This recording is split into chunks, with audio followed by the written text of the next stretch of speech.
So good to be sitting down with two of my favorite men. Of course, my buddy, the great Sheldon. Boy, I just love and appreciate you. Just trying to get to your level. Yeah, right. Yeah. Cody, good to see you, bud. Good to see you too. You know, first of all, Sheldon, we go back a long time. Met you when Matt Millen was general manager of the Lions, one of my best friends, and I know the respect that he had for you around the NFL. But I remember sitting with him at lunch, and he was talking about you one day, and he said, you know, Sheldon is such a quality man.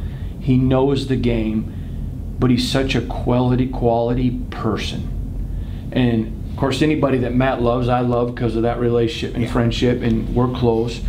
And then as I got to know Cody, man, you're just a chip off the old block. But you're so funny because, man, you have your mom's personality with your dad's athleticism. So, I mean, it's quite a mix, isn't it? A little bit, yeah, but you gotta give some respect to my mom as well. She was a track star in high school too, so she'll get on you if you think that it's just all my dad's athleticism. She will be angry. She will get angry if it's only wait, your mom will get angry? She loves to hold on to that athleticism that she gave to all her kids, so you gotta give her that respect. Well, then I will give her. Next time I see her, I'm gonna apologize before she can even start yelling at me. I believe, gentlemen, that we have a problem in America. And it's not a white problem, a black problem, a brown problem, a red problem. It's a problem that affects all socioeconomic levels, religion, whatever. And it's a lack of fathers and sons. And it's hurting our country. It's hurting us. And you two are one of the best examples of father-sons that I know.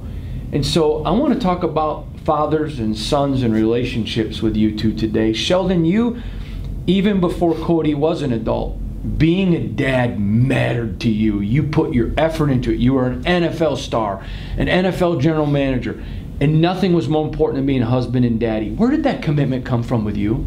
A part of it came because my father became terminally ill at 42, and he passed away at 49. So these experiences that I'm having right now, I was not able to have. What that he's having right now, I was not able to have as well from that perspective. So I just want to make sure as every day is a bonus here. I'm 53 now, so every day I have right now is a bonus. And I just want to ensure that I made sure I spent the quality time that I have with Cody and everyone else, my other kids as well. You know, Cody, my dad lost his father at a young age like yours. And your dad and I come from a generation where unless there was a death, there were more dads around.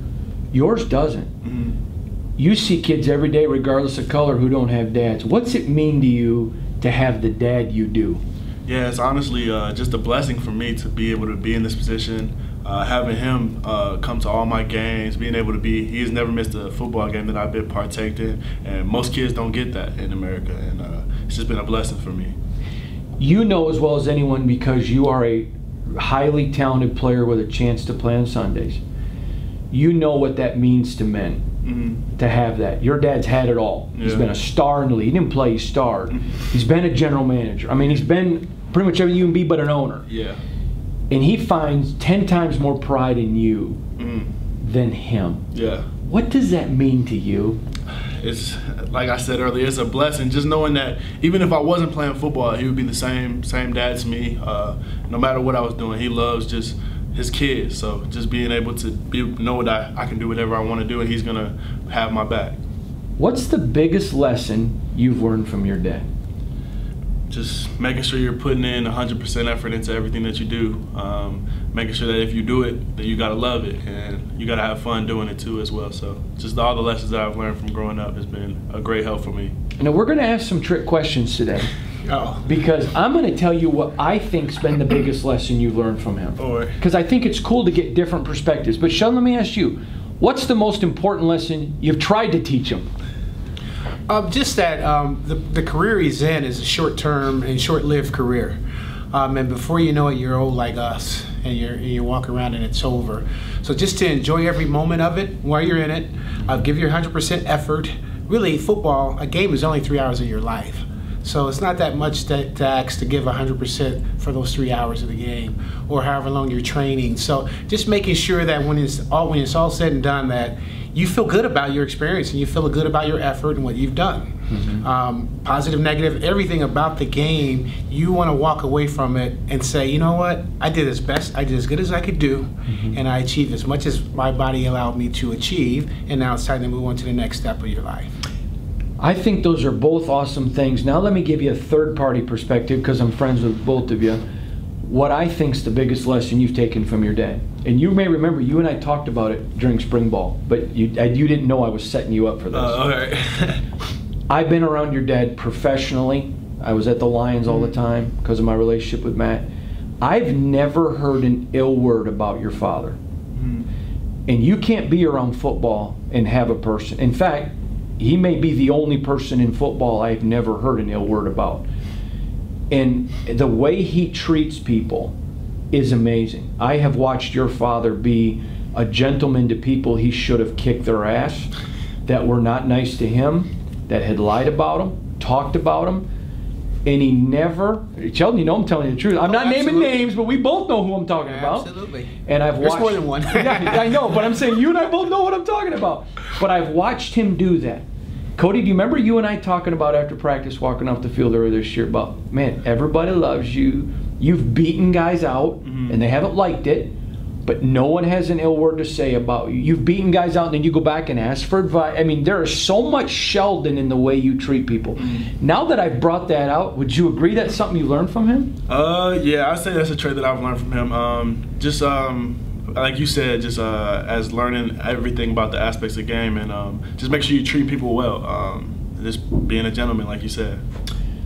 I want to ask you, if you could teach your dad something, what would you teach your dad? Teach him to have a little bit more flash and no, wait a minute. This coming from the guy sporting the 2 new diamond earrings. That's right.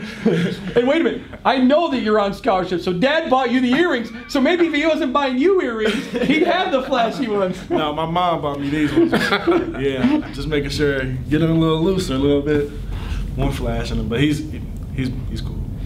Sheldon, one of the things that I love and adore about you, and you're my friend, and so I'm going to be a little personal here, is you're constantly telling me things you learned from Cody, seeing him. I remember he'd been on campus a few weeks, and we were not talking as media. We were just two friends talking. And you talked about, man, it's just so good seeing him, and I love watching the way he interacts. He maybe doesn't know this. What's the biggest lesson you've learned from Cody? One of the biggest ones that came from me is when he was younger, he was a young star, so he was able to get a lot of experiences during games and that. And what I've really learned from him is sometimes when Mom and Dad are going a little wild in the stands, I remember him looking up in the stands one day and saying, "Calm down." You? I'm kidding. It's actually to Mom. Yeah. No. To both of them. Calm down. I got this. And he had it. A little bit more smooth with him and more locked in. I think even more so than when I was a player. I had some ups and downs, emotion during the game. And he is straight across the entire time and focusing on his task. That's one of the biggest ones that I really call from him. He's super cool under pressure. You said something to me that really got me last year. And you talked about your dad, and I asked you, hey, how cool is it to see your dad good? And you talked about him choosing your mom and how special that was. Man, my dad's got good taste. He chose my mom. For you, your mom and dad have a love story. It would be fun to sit here with the two of you, but to me it's even better because we also live in a culture that doesn't treat women well. And it's a minority of people, and I don't mean that with color, I mean minority as percentage, who don't treat people well. It's majority do. What does it mean to you to see the love story? Because it really is. It's like they're two high school people. What does that love story mean to Cody? Just a great to have the family together. Great having everybody around and showing me how I should be acting in the future. And that's really what I got from it, to be honest with you. When you hear your son talking about appreciation for the woman you picked and how much he respects you for picking, and she is an awesome woman, which I still don't know why she married you, I'm just going to be honest with you. But when you hear that, How does that make you feel as a man? It makes me feel good just because I felt like I met the best person I've ever met in my life. It's the person that I decided to marry. And luckily she decided to marry me as well. So that's how I feel about it. I feel really good about it. I want to change now and go to a little bit of a different subject, because you're not sitting at home playing with your trucks anymore. You're now a player. Yeah. Let's talk about how relationships change, because there's a difference when a father-son relationship goes from a lot of fathering and parenting to a lot of friendship. Doesn't mean you're not always there, but it's different. Sheldon, how was that transition for you? I thought it was good because it was great because we had different sports that he was playing growing up. I held on to the football a lot longer when I was helping him with techniques and fundamentals and those type of things. And he'll tell you, when you get to a point, you get to an age where I'm like, okay, I was a good high school basketball player. It's time for you to go to the next step and the next person that's the expert, not Dad. Baseball swing. I remember when we went in there to the Michigan Bulls the first day, and the expert told me, hey, you did a great job with his upper body. We need to work on his lower body to get him up to speed and continue his development. So somewhere along the line, being able to pass it off to someone else and take a step back and then continue to watch him develop and give them that ability to, and give them the information that they need to become a better player moving forward. Every player, Cody, at sometimes wants to get in the locker room away from their coaches and just bitch about their coaches. It's just part of life, you know. You're mad, it's sweaty, it's 2 days, whatever. Well, not 2 days anymore, but you know what I'm saying. How did you handle the adjustment from dad to coach to it's a different thing? Yeah, when my dad, when I was really young, he taught me really the basics of everything. Just got me going. And when he put me onto the coaches, he said, listen to anything that the coaches said. I'm gonna step back. So it made it really easy for me to just focus in on what the coaches were trying to teach me and just do it their way. And their way was probably the right way. And it got me to where I am today. Your father told me something when you got here that I want to share with you. I thought it was really special. In fact, I wrote it down because I thought when Cody graduates, I'm going to give this to him. And he talked about not wanting to suffocate you. That when he got to college, he did some things right. He did some things he probably would have done different, but he had to work through them. And he didn't want to suffocate you. And he said he was worried if he was here, he may. Not a lot of dads think about that. And he's always put you first. Yeah. To hear him say, I was worried about going there. I didn't want to suffocate him. What does it mean to you to have a father that thinks about the little things? Yeah, it means a lot. Just knowing that he's always, like I said earlier, he's always got my back. He's always looking out for me and what's best for me. Even if I picked the decision and I made it and it might not be the best decision, he's going to push me through it, make sure that I get through it. And he's going to he said it right when I came up. He said, I'm going to let you live your college life and I'm going to just be in the background a little bit. I wrote this at Spartan Nation when you committed to Michigan State. I had a Big Ten coach tell me that you were a first-round NFL draft pick as a defensive back. Oh, yeah. I remember that one. And he said that to me, and he said, there's no doubt in my mind. He goes, he can just do things with his body that are sick. I thought that was really interesting. Yeah. And I'm curious, because now you're shaping up to be a pretty good NFL potential wide receiver. Still, you're only a freshman. I'm not trying to push you. Well, I guess you're a sophomore now, but you haven't played your sophomore year. But those are pretty big words. How did you never let it go to your head?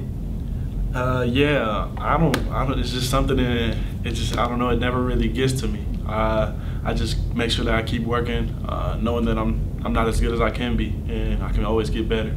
So I always just try to make sure I'm coming in every day, working as hard as I can to make sure I'm getting better every day. Sheldon, you were a great athlete. You were a general manager in the NFL. You know, with high successful athletes, there can be big egos. Are you impressed with how he's kept his ego in check, how it hasn't become Cody, look at what I did as a freshman, look at what people are saying about it. Are you a little bit surprised? I'm not surprised just because of who he is as a person. He's always handled it very well. I used to always tell him when he was younger that, hey, you're just first team all neighborhood. There's another neighborhood with another kid, and there's another neighborhood with another kid. So it really kind of hits home as you continue to get to the higher levels. You know, you get here and, hey, I'm Mr. Football. Well, yeah, so is the guy before you. So I'm All-State. Yeah, so am I. I'm a senior now. Mm-hmm. And I'm not only All-American, but I have 3 years. I built 3 years of trust with the coaches, so they know what's going to happen when I put them in the game. They don't know what's going to happen when you put the freshmen in the game. So it's a continuation of ongoing skill development that you have to do. You have to realize too that you're not the only guy out there that's doing well. Even if you're the best guy at Michigan State, you have to be the best guy in the Big Ten, the best guy in the country before you even think about going to the next level and becoming a better player, because everyone else is working as well. And even when you have that advantage, you have to keep it by continuing to work. So it's just a matter of steps along the way and understanding that, yeah, you're really good here, but there's another guy over here that's really good too, and you have to continue to compete with them. I'm going to ask you both a question about the other. Cody, I have been told by multiple NFL people that your father may be one of the best evaluators of talent in the NFL. When you hear the people at the highest level praising your father, what's that mean to Cody White? Just means I got a great dad. Just that other people respect him, and knowing that him teaching me what to do my whole entire life and being there for me, knowing that he's teaching me the right things. Sheldon, I have heard people describe your son that he has the personality of an Eddie Murphy with the work ethic. Now, not the language. We're on camera, so there's none of that language, Mom. But he's got the personality of an, what'd you say? Ice cream. Yeah. He's got the personality of an Eddie Murphy with the work ethic of a Michael Jordan. And Joe Bocci said to me last year, he's the only guy I know that can put in extra work and there's a smile. He makes it fun for everyone. What does it mean to you to hear great players in his locker room compliment him like that? It's awesome because I've seen him work. And the comedian part of it, he's not very funny to me. Everybody roasts me until I start cracking jokes. Anyway, like I heard cracking jokes. I'm joking, but... By the way, what's up with the kid and play haircut? Or the guy that jump around, whatever? Oh, see, I had to bring it down a little bit. I did have the kid and play there, and I had to get rid of that one. I like the kid and play. You're surprised a big white guy like me even knows who Kid and Play is. No. I like Kid and Play. That's from my generation. It's one of those ones where the passion for a certain particular sport and the talent are all there at the same time, which I've really enjoyed watching him develop that way. Because he loves practicing. He loves the games, period. He's got a big smile on his face. He always has been that guy when he's out there in that element. So you've had both, being able to see both match and now see how far he can take. 2 questions and we'll be done. I have not hidden Mark D'Antonio, our personal friends. We've been friends for long before he was a coach at Michigan State. He's one of the finest human beings that I know on this planet. He is a man of integrity and character. I believe like people find each other. They want to be around. If you're a person that integrity and character matters, you want to be around people of integrity and character. Your father was that way. It was a natural fit for him to be at Michigan State. So what does it mean for the 2 of you to be Spartans in a program where the head man shares your commitment to character and integrity? Let's start with you, Sheldon. With me, the best thing I can tell you is I drive to work motivated every day. It's an hour right now. I still live in an hour away. I drive to work excited every day. I can't wait to get in a building. Once I get here, it's awesome because of the people that I'm working with, which starts with the head guy, who's an outstanding human being as well as a great coach, a phenomenal coach, a great evaluator. And then on my way home, by the time I walk through the house, I'm kissing my wife. Hey, I'm home. It's been a great 2 years here, and I'm looking forward to more moving forward. Yeah, Coach D, just as us coming in, I guess we kind of came in at the same time, but just Coach D, he just has a knack for rallying the troops, and he's a natural born leader. He's probably, if not one of the greatest coaches I've ever had and seen.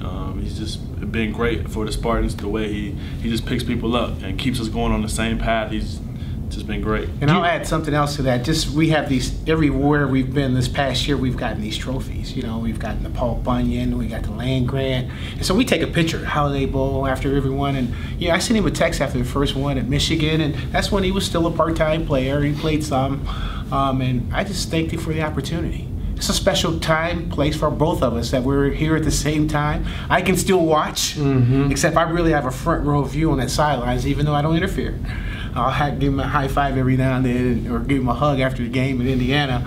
But really, it's just great being able to be a part of that program, this program, while he's here, and being able to watch him and be that close to it. You said something to me the very first time I interviewed you that Coach D reminded you of your dad. Mm-hmm. What is it about him that reminds you? Because your dad's your hero, your dad and mom. Yeah. Well, that's how I kind of knew you were going to go to Michigan State. Mm-hmm. You didn't tell me, but when you, because I know what you felt to your dad, and the moment you told me that about D'Antoni, I thought, he's going to be a Spartan because he doesn't give people that compliment. What did you see about him?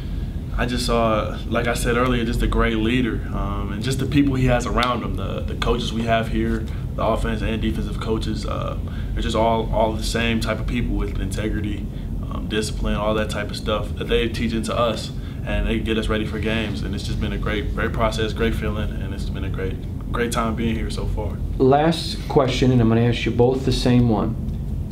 I talked with my dad almost every day of my life. We were very close. He was best man at my wedding, all of that. I talked with him the morning he died. We did not expect him to pass away. And there was something I was going to tell him that night, and I regretted that I didn't tell him that morning because we were going to go to dinner that night. So I'm going to ask you, tell your dad something that if walking out of this room he fell and have a heart attack, you'd want him to know.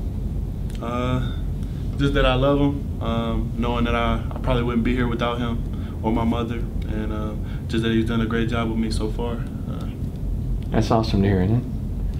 I want you walking out of here. He gets on a scooter, or the way these guys drive their scooters, somebody's going to get hurt, dear God, and something happens. Tell him something right now you would want him to know.